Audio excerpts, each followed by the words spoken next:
Je comprends pas. Je comprends pas. Comment est-ce que le mec qui fait les one-man shows les plus beaufs du monde et les moins bons de France peut devenir aussi bon au cinéma? Parce que, d'accord, Bienvenue chez les Ch'tis, c'était pas bien, mais depuis, Superchondriac, ça passait déjà super bien. Le truc de la frontière, là, je l'avais pas vu. Et là, Red Dingue, bah... c'est un des films français qui m'a le plus fait marrer depuis le dernier Danny Boone, quoi. C'est horrible. Je comprends pas. Je déteste ce mec, j'aime pas son humour en principe. Alors il y a une petite partie d'explication, c'est que le film n'est pas écrit par lui et aucun de ses films n'a été écrit par lui, ils sont tous coécrits avec lui et quelqu'un d'autre. Donc il a toujours de l'aide au moins pour l'humour, qui est ce que j'aime pas dans son one man show, qui là doit être plus personnel.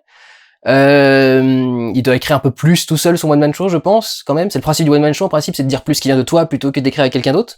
Mais on sait jamais, c'est pas un truc obligatoire. Donc il est aidé par une jeune femme, mais même cette jeune femme n'a rien fait de très connu. Je crois qu'elle a plutôt fait du théâtre parce que sur IMDb et Allociné elle a rien et elle est pourtant comédienne officiellement, donc je pense qu'elle a fait plutôt du théâtre et elle a écrit des bouquins, en particulier un bouquin sur son père qui aurait été voleur. Alors comme il y a des cambrioleurs dans ce film-là, peut-être qu'il y a un lien entre les deux, mais c'est frais, c'est marrant, et contrairement à la plupart des comédies françaises produites par la télévision, et c'est peut-être pour ça qu'elle est meilleure, ça ose faire de l'humour un peu qu'on n'a pas d'habitude, quoi. Ça ose faire des scénarios où ça finit pas exactement comme dans tous les films français habituels. Alors si, bien sûr, parce qu'évidemment, vous imaginez bien que on va pas finir une comédie française avec l'explosion d'une bombe nucléaire d'un seul coup et tout le monde qui meurt à la fin. Enfin, évidemment, enfin, il y a une façon de construire les comédies quand même qui fait qu'on doit toujours arriver à un certain résultat. Mais en dehors de, enfin, vraiment, le film marche plutôt bien, quoi. C'est donc toute l'histoire de Red Dingue est qu'une jeune femme, Johanna, qui est la fille du ministre de l'Intérieur, a le fantasme depuis qu'elle est toute petite de rejoindre le groupe d'intervention du RAID, dont il faut savoir d'ailleurs, si vous n'étiez pas au courant, sur lequel il faut savoir, parce que dont ça marche pas, sur lequel il faudrait savoir, si vous n'êtes pas au courant, qu'il n'y a que 3 femmes dans la totalité de l'effectif du RAID. En France, à l'heure actuelle, il y a que 3 femmes sur 150 ou 160 mecs, je crois. Donc, c'est quand même un sujet intéressant et traité de façon intéressante et enfin, il y a de l'humour, il y a de l'action, c'est bien tourné, ça s'enchaîne comme il faut, le rythme est super bon. Et je me suis marré. Quand je vais voir un film de Danny Boone, je vais le voir en me disant ça va être de la merde, vraiment quoi. C'est vraiment le genre de film où je suis moi-même surpris du résultat quoi, parce que je m'attendais pas à un bon truc de Danny Boone. Il y a tellement de trucs auxquels je m'attendais pas de Danny Boone à un moment. Je m'étais dit bon, Danny Boone dans un film sur le raid, peu importe, il va toujours avoir son uniforme, son machin, oui d'accord ça passe. Et d'un seul coup il y a une scène qui arrive où on fait un bilan médical de Danny Boone et là il se lève de la table et franchement j'étais dans la salle, j'ai fait j'ai eu cette tête là quoi. Il a perdu 15 kilos, il est musclé, mais il est baraque maintenant. Enfin, c'est ouf. On peut lire les abdos. On peut compter les abdos sur son bide et tout, quoi. Pour une comédie, le mec, il s'est emmerdé à bouffer du poulet et des machins pendant des mois pour perdre 10 kilos et gagner 15 kilos de muscles. Pour une comédie française qu'il produit lui-même, donc il en a rien à foutre. S'il veut, il fait ce qu'il veut. Enfin, il s'en branle, quoi. Il peut faire ce qu'il veut dans son film, presque. Il le produit, il l'écrit, il le réalise. S'il voulait pas prendre de poids, il prenait pas de poids, quoi. J'ai vu ça, j'ai fait oh. J'ai marqué d'ailleurs, je crois, je regarde mes notes. J'ai marqué oh sérieux, il s'est musclé comme ça, Danny Boone. Vraiment, moi j'étais ultra surpris quoi. Il y a du travail dans ce film.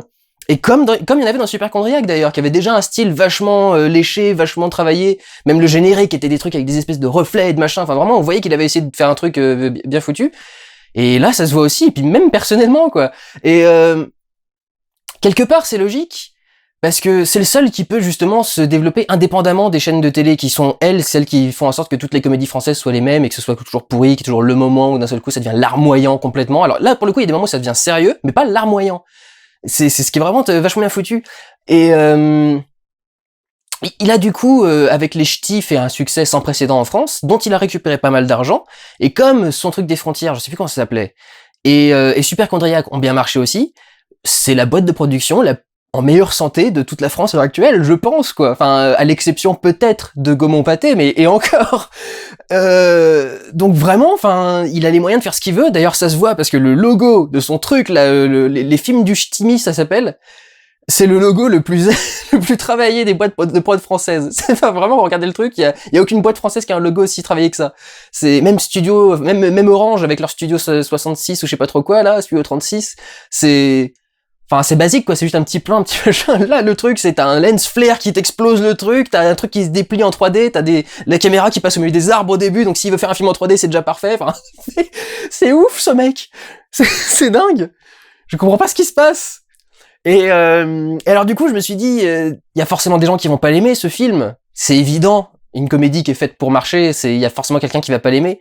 Et j'ai pas entendu trop de mauvais retours, mais je savais dans ma tête qu'il y allait un truc où forcément il y allait quelqu'un qui allait faire chier. Et j'ai fait des recherches, la vite fait sur Danny Boone pour voir qui était l'auteur, qui était le machin, parce que je veux comprendre pourquoi est-ce que ces films sont bons. C'est quand même dingue. La scène de fin est ouf. La scène de climax est dingue. Elle est complètement déjantée. Et je faisais mes recherches et je tombe sur un article, 3 raisons de ne pas aller voir, 3 bonnes raisons évidemment de ne pas aller voir le dernier film de Danny Boone. Le site du Figaro, donc tu dis déjà le Figaro, évidemment que ça va les faire chier. Et je regarde le truc et je vois les trucs qu'ils reprochent. Alors ils reprochent le scénario qui tient sur une feuille de papier, ça tombe bien, c'est un script donc c'est écrit sur du papier. J'ai déjà fait la remarque moi-même, tu sais. Non, le script ne tient pas sur du papier. Enfin, il a réussi justement à bien décrire ses personnages, à écrire des personnages intéressants et plutôt travaillés, même si c'est pour une comédie et même si on appuie sur certains points et qu'on les déforme parce que c'est le principe d'une comédie, il y a quand même des rapports intéressants à son environnement, aux gens qui sont autour d'elle, des façons de gérer les situations intéressantes. Et du coup, je vois ça et puis je vois le rythme, enfin ça passe trop vite, enfin que des commentaires, mais vraiment aucun mérité quoi. Et vous pouvez retrouver l'article avec le truc que je vous ai donné. Et à un moment, je me dis, attends. Je crois que j'ai compris. Parce qu'avec ce thème, ce sujet de la première nana qui débarque dans le raid, et le fait qu'elle soit coachée par un macho, je me suis dit, évidemment, il y a une connasse qui a pas bien pris le film, je bafouille du coup quand je dis connasse, et qui s'est dit, et qui a trouvé que c'était un truc trop macho, trop machin, parce qu'elle a pas compris que les blagues étaient pour décrier les machos et non pas justement prendre leur parti. Le mec, on lui prouve qu'il a tort du début à la fin du film. Donc, je suis retourné, et là, pas comme par hasard, l'article est écrit par une certaine Nathalie Simon, un truc dans ce genre-là, et je me suis dit, donc c'est Le Figaro, et c'est une femme qui a pas aimé ce film avec un sujet comme ça. D'accord, j'ai compris. Vraiment, je vois pas de raison de pas aimer ce film. Le rythme est là, les personnages sont là, les personnages sont hilarants. Le personnage du patron du raid, je crois qu'il y a pas une réplique qu'il a fait où je me suis pas marré. C'est rare un film français avec un personnage, à chaque fois qu'il ouvre la bouche, à chaque fois qu'il sort une réplique, je me suis marré. Il te les vend parfaitement, il te les délivre parfaitement, et aussi bien le mec qui fait l'innocent que le mec qui justement est un peu couard, il joue tout super bien. Michel Blanc qui joue le rôle du père de Johanna qui est joué par Alice Paul, vraiment super bon aussi, super marrant, le petit côté cynique est vraiment très bien fait. Et Yvan Attal en méchant avec un accent serbe ou un truc dans ce genre-là, mais enfin, clairement, ils font exprès de faire un accent pourri, quoi, mais ils surjouent sur l'accent serbe, et il y a des passages avec ces mecs-là, donc du coup, c'est lui qui tient le groupe qui fout la merde, en particulier au moment où le film se déroule, et enfin, c'était à se pisser dessus, enfin vraiment, il est génial, et je l'ai rarement vu dans des comédies, apparemment, c'est un truc qu'on lui confie rarement, les comédies à Yvan Attal. Je comprends pas pourquoi, enfin, il a un potentiel de comédie qui est génial, et il y a des moments où il cabotine. Sérieux, la fin, il s'est inspiré d'Heath Ledger qui fait le Joker dans The Dark Knight. C'est aussi bien pour, je pense, Danny Boone pour la mise en scène du truc, du plan final, que que Yvan Attal pour jouer le rôle, parce qu'il y a des moments où il cabotine, il est en lâcher prise complet, il est génial. Il est vraiment génial. Donc, des super bonnes performances comiques d'acteurs, de bonnes performances sérieuses également, y compris de la part de Danny Boone, qui est complètement crédible de A à Z, y compris physiquement, plus les décors, parce que comme il a les moyens, évidemment, il va tourner dans tous les bons trucs, il y a des effets spéciaux qui marchent super bien, mais il y a aussi des bons décors. Il y a une scène d'intervention dans un énorme entrepôt, ils ont été chercher un putain d'entrepôt, d'habitude, dans les films français, c'est le petit entrepôt, où on voit bien le fond de la salle de partout. Là, c'est un truc énorme, tu vois à peine comment c'est construit, tellement c'est gros, enfin c'est... Waouh! Waouh, même les décors sont ouf. Évidemment, il a les moyens, mais même les décors sont, justement, il est pas obligé de les mettre, quoi. Des fois, enfin, quand t'as l'argent, justement, tu le gardes pour toi dans un coin, quoi. Tu fais exprès de pas trop le dépenser. Et là, pour le coup, il va à fond de ses possibilités, quoi. c'est super surprenant, mais ouais, Red Dingue, je vous le conseille carrément, quoi. Je trouve que c'est une super bonne comédie française en plus.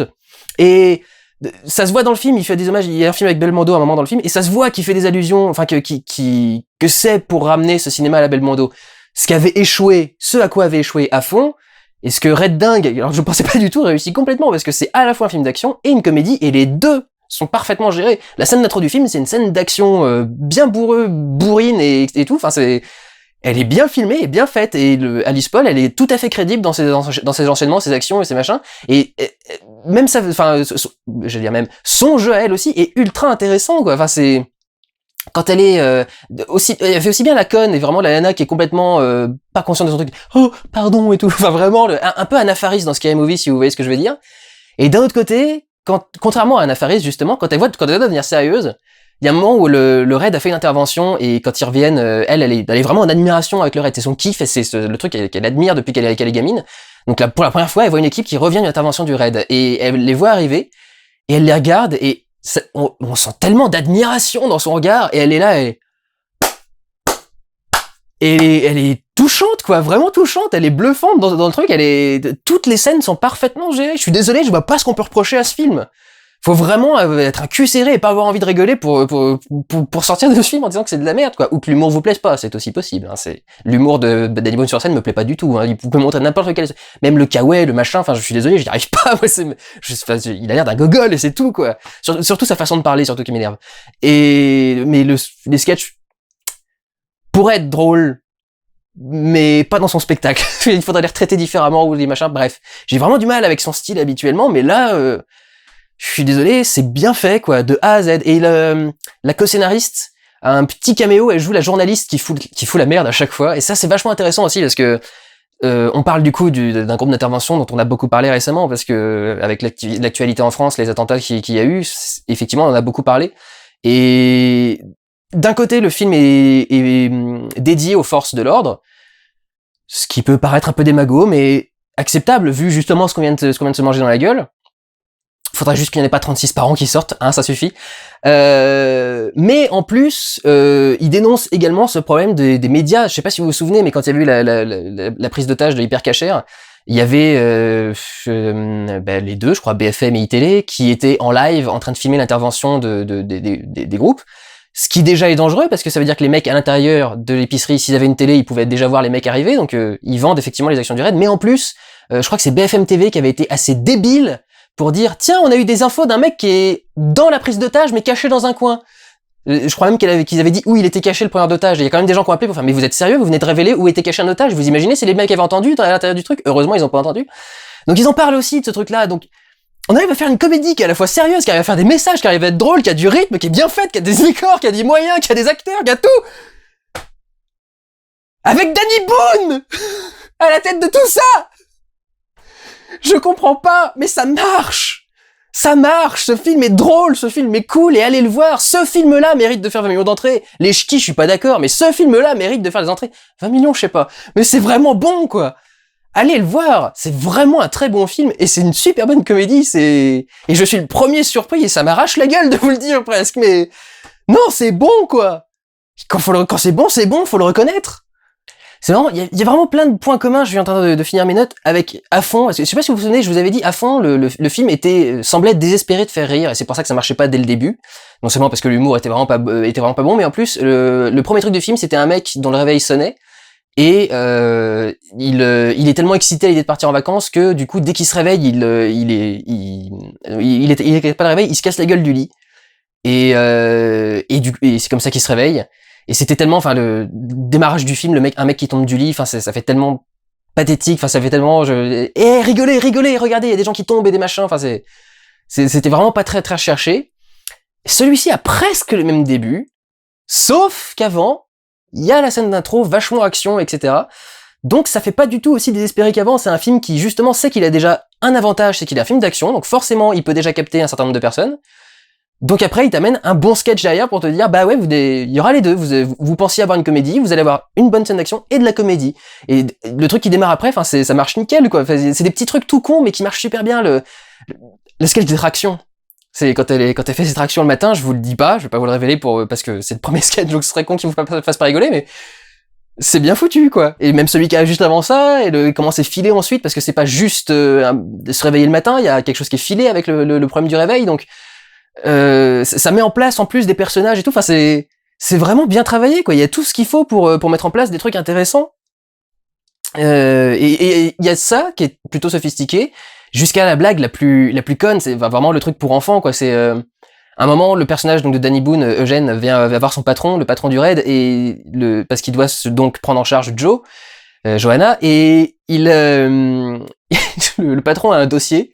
Donc Eugène lui fait file-moi le dossier, et le mec lui tend le dossier, il le récupère, et ils sont comme des gamins à se le partager parce que le patron a pas envie de lui donner parce qu'il sait que le dossier est pourri. Enfin vraiment, c'est tout con, mais dit comme ça vous fait pas rire. Je vous jure que devant la scène vous allez rigoler. Parce que le patron du raid joue tellement bien en plus.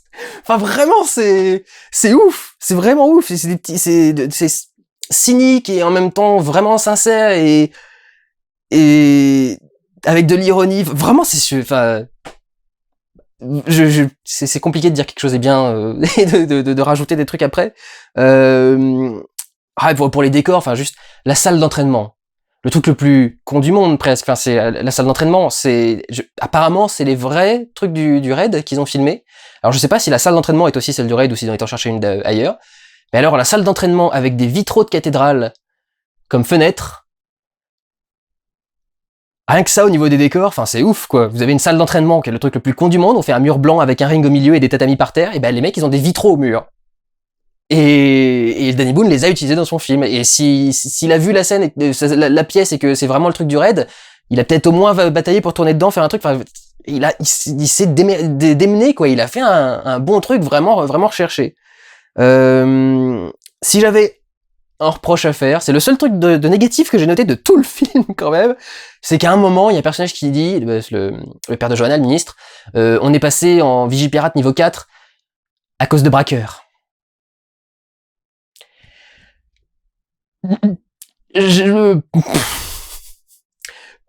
Non, on passe pas en planche Vigipirate numéro 4 parce qu'il y a un mec qui a fait un braquage dans une bijouterie à Paris, enfin, pas déconner non plus. Donc voilà, le seul défaut, c'est qu'à un moment, ils disent Vigipirate et que c'est un peu exagéré. C'est le seul défaut que je peux reprocher à ce film. Le reste, il y a toujours des trucs créatifs. La nana du Figaro avait dit, on sait exactement comment les scènes vont se dérouler. Les scènes sont prévisibles au possible. Alors je suis désolé ma vieille, mais si t'avais deviné tout ce qui allait se passer à la fin dans le château et vraiment dans l'environnement et avec quoi on allait jouer dans le décor et tout le bordel, je te file une médaille. C'est pour savoir qu'on va finir là-dedans, je suis désolé. Justement, c'est ça le truc, c'est que je m'attendais à pas grand-chose et on s'attend à pas grand-chose avec un film de Danny Boone. Et je suis désolé, ce qui est fait est original et intéressant. J'ai pas vu beaucoup de films français faire ça dernièrement, je suis navré. Donc voilà. Je comprends pas ce qui se passe. Vraiment, le monde part en couille. Je vous encourage à aller voir Red Dingue. C'est drôle. C'est une très bonne comédie française. Voilà. Prenez soin de vous, allez voir des films. Ciao!